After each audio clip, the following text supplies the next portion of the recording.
We're going to look at a question on terminal velocity.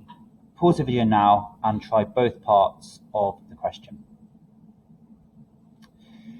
So the first part says explain why Davina reaches a terminal speed.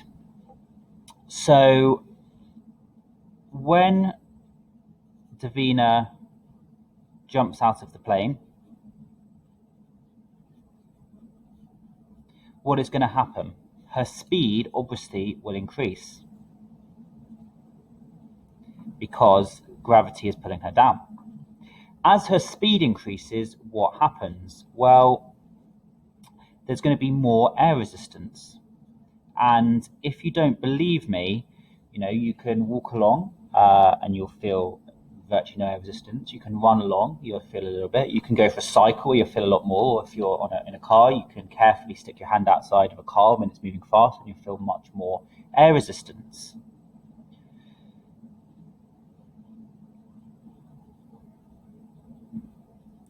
Now, what is going to happen? Well, the air resistance is going to get bigger and bigger and bigger and bigger and bigger as she gets faster and faster until the air resistance balances her weight.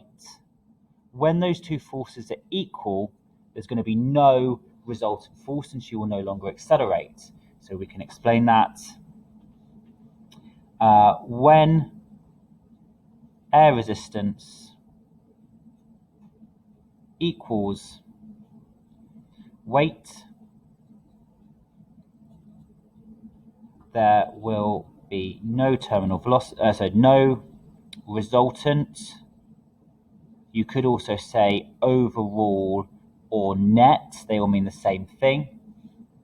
Net force, therefore no acceleration. So if you're not sure exactly what I mean by that, let's just pick some numbers. Supposing her weight was 600 newtons pointing down, eventually the air resistance will also be 600 newtons. So what's the difference? The difference is obviously 0 newtons, and therefore there is no force making her accelerate. So she will move at a constant speed, which is known as terminal velocity. So constant speed or constant velocity.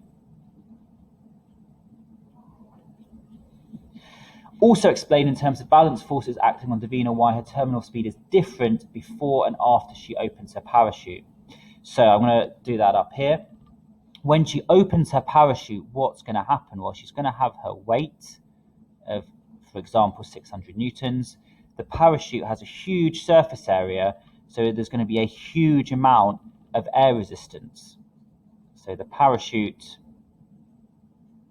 causes a large or larger amount of air resistance.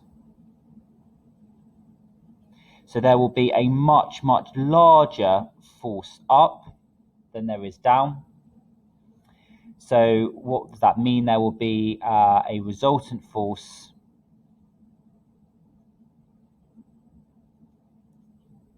up, and she will slow down.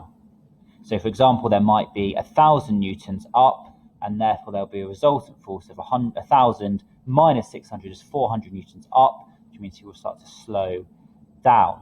Now, when she slows down, air resistance will also decrease, so her new speed will be smaller.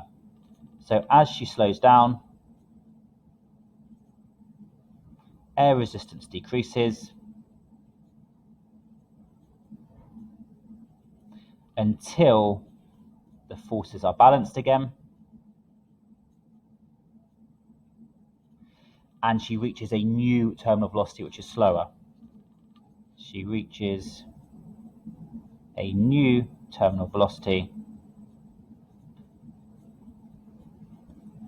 which is slower than 60 meters per second, or her original speed. Okay, why is it slower? Because she will slow down or decelerate. Now, a really common extension to this question is looking at something like a velocity time graph. and we can draw one. So she jumps out of the plane, and her speed will increase, but then air resistance will start to increase as well until she is traveling at a constant velocity. At some point, she opens her parachute, in which case the velocity decreases really, really rapidly because there's now this large resultant force upwards until she reaches a new terminal velocity, and she will continue to fall at a constant velocity until she reaches the ground. And maybe there'll just be a little bit there to show that she reaches the ground, and she obviously decelerates to zero.